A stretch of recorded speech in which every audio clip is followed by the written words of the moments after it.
नमस्कार, मैं हूं आशीष चित्रांशी और आप देख रहे हैं द न्यूज लॉन्चर।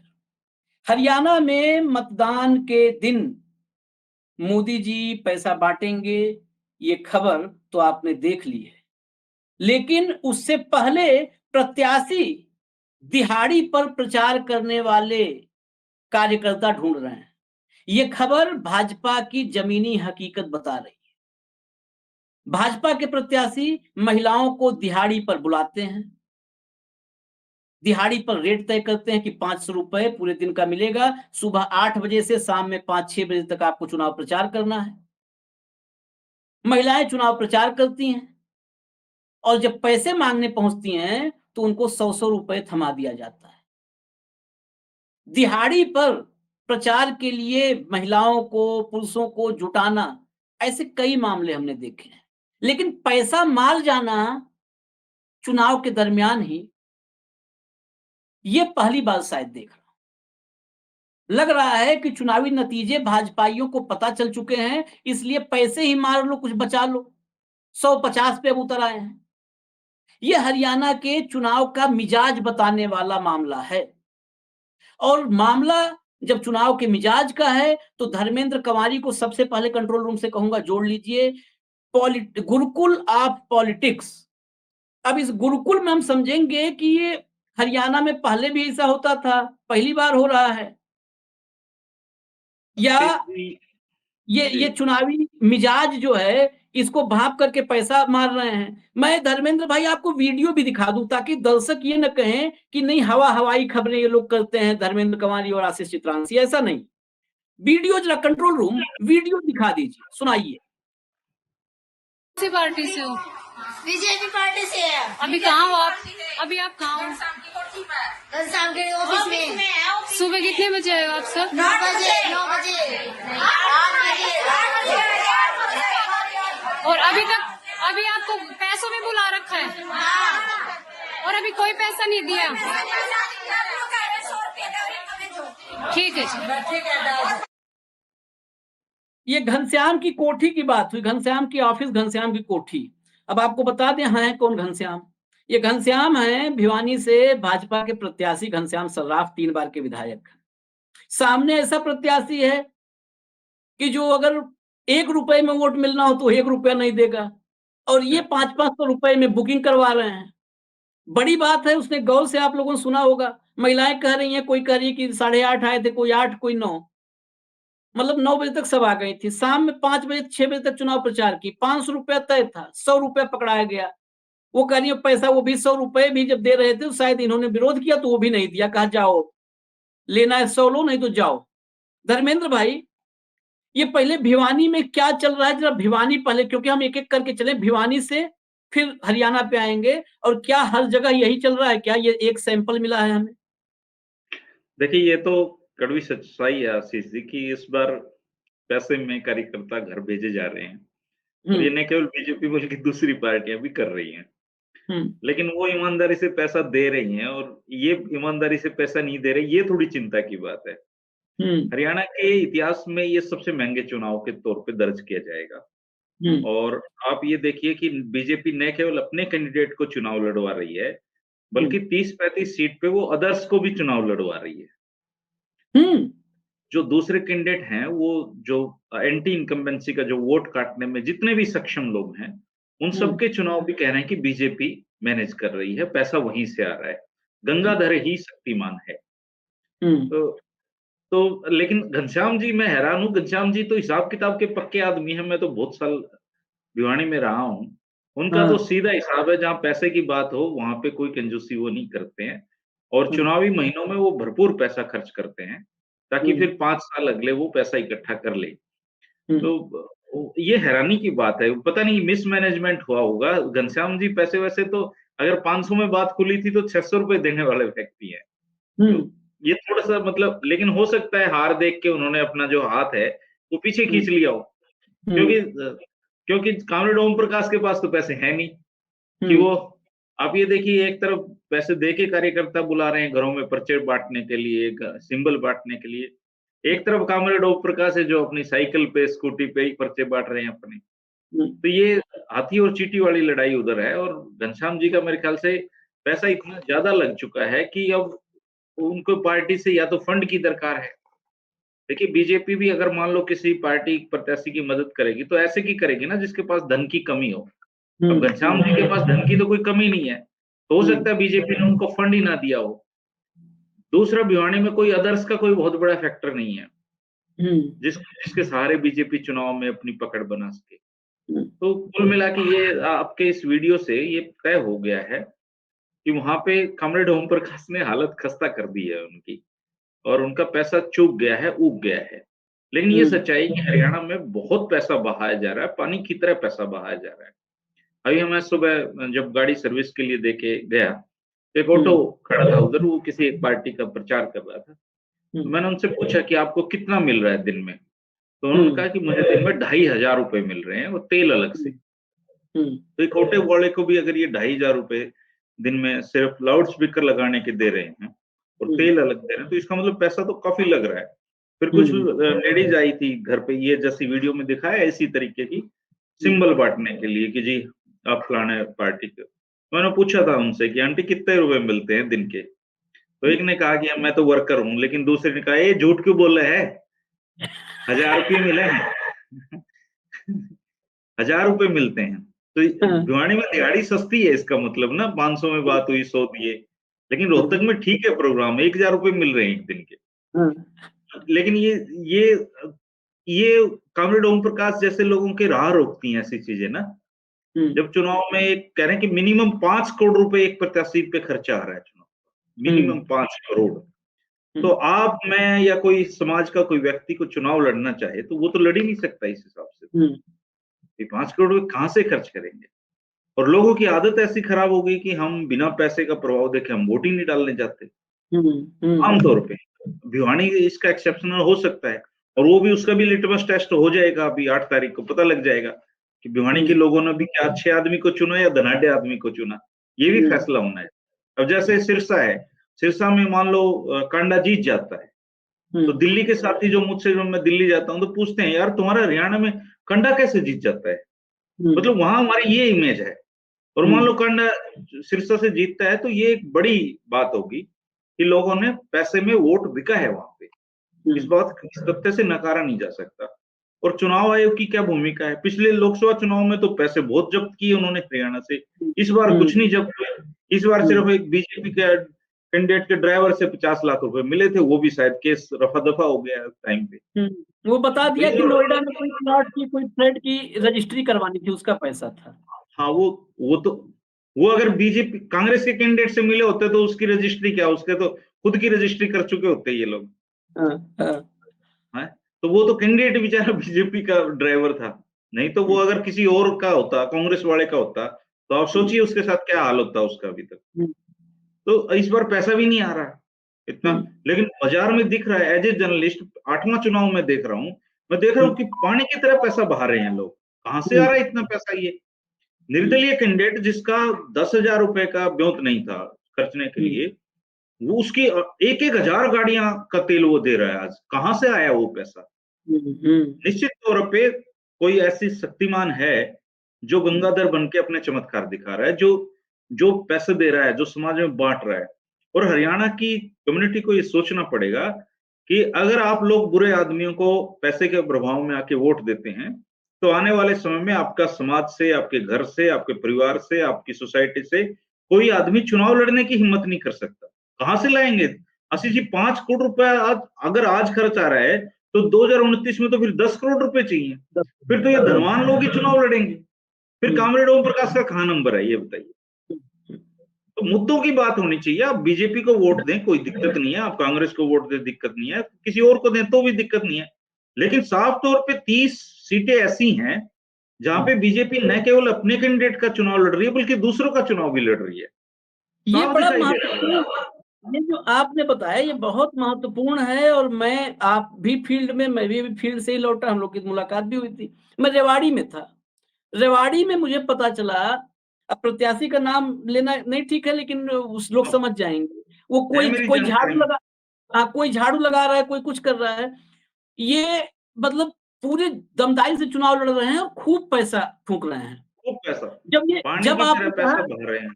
हाँ, नहीं, जब आपने कहा गंगाधर और शक्तिमान, तो मैं भी सोचा कि आखिर कौन हो सकता है गंगाधर और कौन हो सकता है शक्तिमान, या दोनों एक ही हैं।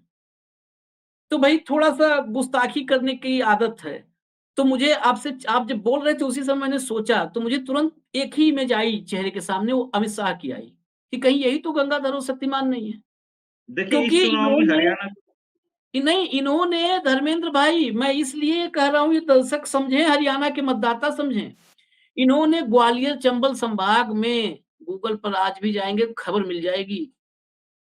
ग्वालियर चंबल संभाग में जब मध्य प्रदेश के विधानसभा चुनाव थे, तो अपने कार्यकर्ताओं को कहा था कि खुद तो चुनाव लड़ना ही लड़ना है, उनको भी चुनाव लड़ाओ जो और मैदान में हैं, सपा-बसपा वाले उनको भी चुनाव में लड़ाना है। और उनको जिस तरीके से, मतलब उनकी सारी व्यवस्था देखनी है, उनका भी सँभालना है मामला।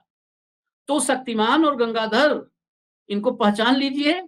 अब धर्मेंद्र भाई, अब बताइए, जो आप कह रहे थे उसमें एक एडिशनल एक क्वेश्चन जोड़ देता हूँ, कि क्या ये पैसा, जो पैसा बाँटने पर सवाल नहीं है, जो पैसा मारने पर सवाल है, क्या ये ओम प्रकाश कॉमरेड नाम की चींटी हाथी के सूंड में घुस गई है कि पैसा मारना शुरू कर दिए ये?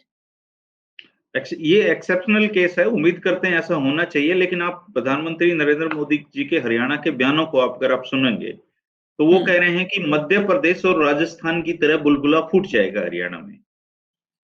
अब इसको बड़ा गंभीरता से साथ सोचने की जरूरत है कि राजस्थान में तो किसी भी सूरत में आज तक राजस्थान के लोगों को ये नहीं लग रहा है कि हमारे कांग्रेस सरकार हार कैसे गई। हुँ, 10 दिन बाद उपचुनाव हुए, उनमें बीजेपी का मंत्री हार गया था। हुँ, हुँ, तो क्या जो मध्य प्रदेश में इनडायरेक्टली प्रधानमंत्री जी ने ये स्वीकार कर लिया है कि वहां हवा तो कांग्रेस की थी, लेकिन उसी हुँ, किसी तरीके से इन्होंने काउंटर किया है। हुँ, यानी कि लोगों के सेंटिमेंट्स के साथ, लोगों की सोच के साथ ये लोग खिलवाड़ कर रहे हैं, और हुँ, उसके बहुत सारे टूल हैं। आप हैरान होंगे, हरियाणा में भारी संख्या में कुछ ऐसे लोगों को पैसा मुहैया करवाया गया है जो समाज में इन्फ्लुएंसर की भूमिका में रहते हैं।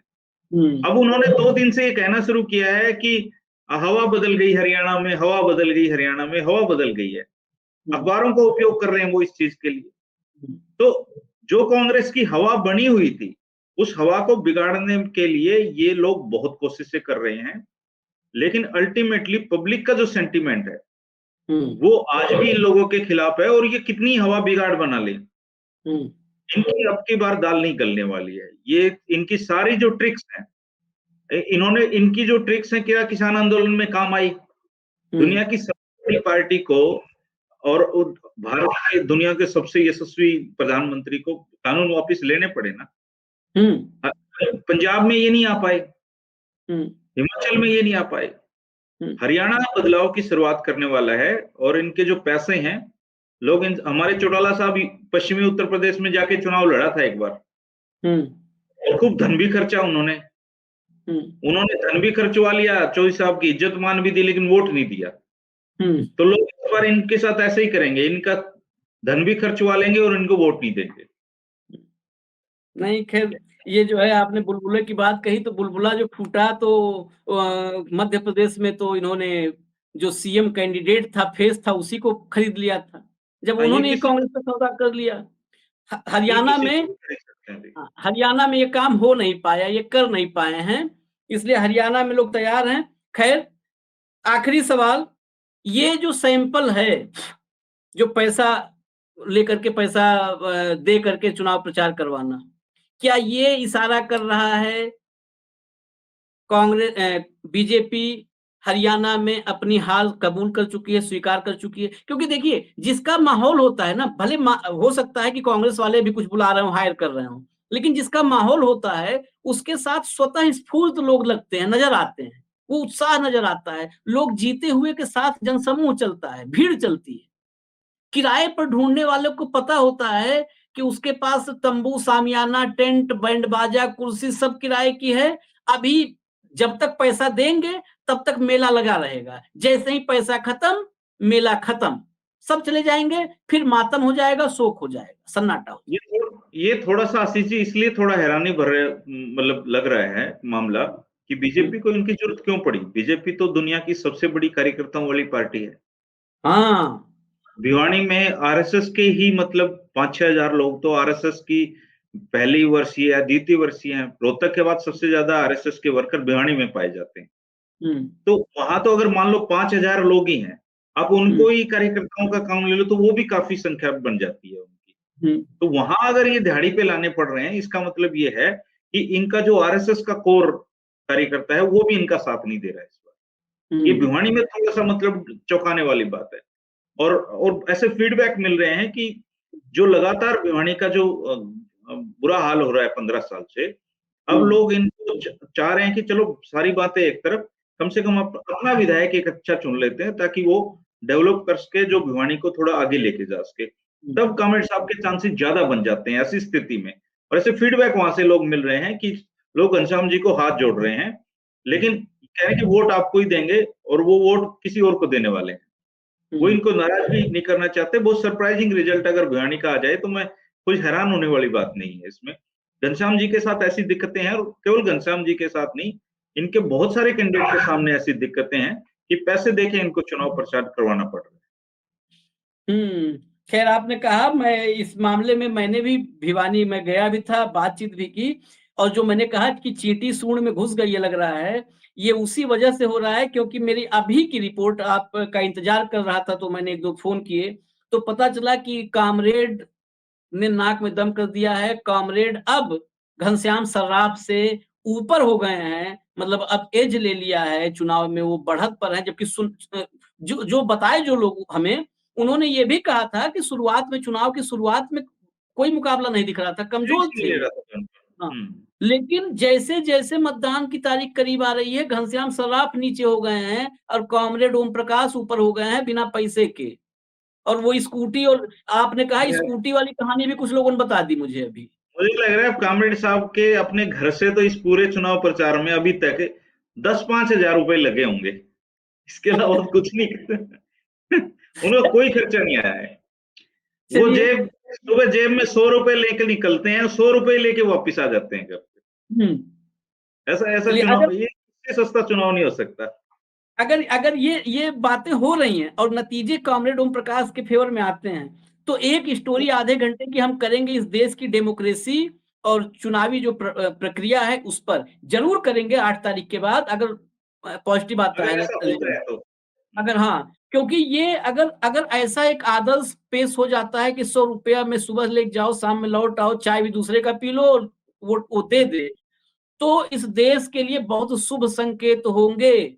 और ये शुभ संकेत देने का काम अगर कोई कर सकता है तो ये सिर्फ भिवानी की जनता कर सकती है। तो भिवानी की जनता के हाथ में है। ये बहुत बड़ी जिम्मेदारी है। भिवानी की जनता के ऊपर ये एक जिम्मेदारी आ पड़ी है कि अगर वो एक अच्छे आदमी को चुनते हैं तो वो पूरे भारत में एक मिसाल कायम कर देंगे कि धनबल को जनबल से हराया जा सकता है। इसके अलावा वो लाखों युवाओं में एक सपना दे सकते हैं उनको कि आप ग्राउंड पे मेहनत करके लोगों की दुख तकलीफों में शामिल होकर भी चुनाव लड़ सकते हैं और जीत भी सकते हैं।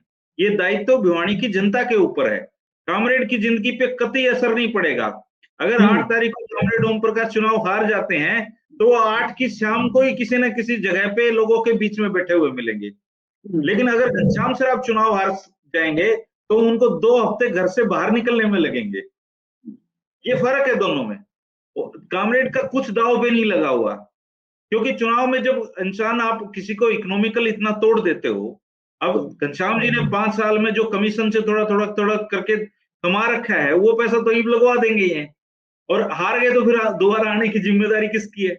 तो कामरेड जैसे आदमी का इसलिए चुना जाना जरूरी है कि एक तो ये बिकाऊ सिस्टम खत्म हो जाएगा, लोगों को पता तो लगे कि अच्छे विधायक होते कैसे हैं। आप एक ऐसे आदमी को चुन रहे हैं जो आपकी एक कॉल पे आपको उपलब्ध होगा, 24 घंटे वो आपको अपने ऑफिस में मिलेगा, तो आपकी दुख तकलीफ में आपके सामने खड़ा मिलेगा। वो सोएगा नहीं दिन में, वो कमीशन नहीं खाएगा किसी भी प्रकार का, उसकी अपनी कोई सैलरी नहीं होगी, क्योंकि सीपीआईएम में क्या रूल है, जो वेतन उसको सरकार से मिलेगा वो वेतन उसकी पार्टी में जमा होगा, और पार्टी उनको फिर उनके खर्च के पैसे देगी। लेकिन उनको वो भी नहीं मिलेगा क्योंकि वो पेंशन लेते हैं सरकार से, बैंक मैनेजर थे। तो कामरेड ओम प्रकाश तो जनता का 1 रुपया भी धन अपने ऊपर खर्च नहीं कर सकते। और दूसरा, वो कह रहे हैं कि अगला चुनाव भी नहीं लड़ना मेरे को, मैं तो एक बार के लिए आया हूं। तो ऐसा आदमी भिवानी की जनता को तो लबक लेना चाहिए उसको। नहीं, लपकेंगे मुझे लगता है ये तो 8 को तय होगा, लेकिन मैं अभी से, क्योंकि हम लोग भाई खुल के वो करते हैं, पत्रकारिता में कुछ भी हिडन नहीं कि कोई हिडन वो हो, खुल करके। और हम कई लोग कहते हैं पत्रकारिता में, कई हमारे पास धर्मेंद्र भाई में बात आई है जब इनकी कामरेड की, कई लोग कहते हैं अरे आप लोग बैलेंस क्यों नहीं करते हो? बैलेंस करना बैलेंस चाहिए तो आपको। तो नहीं, तो मैं उनको कहता हूँ, मैं कहता हूँ भैया बैलेंस जो है ना, वो किराना की दुकान पे होता है, परचून की दुकान पे होता है।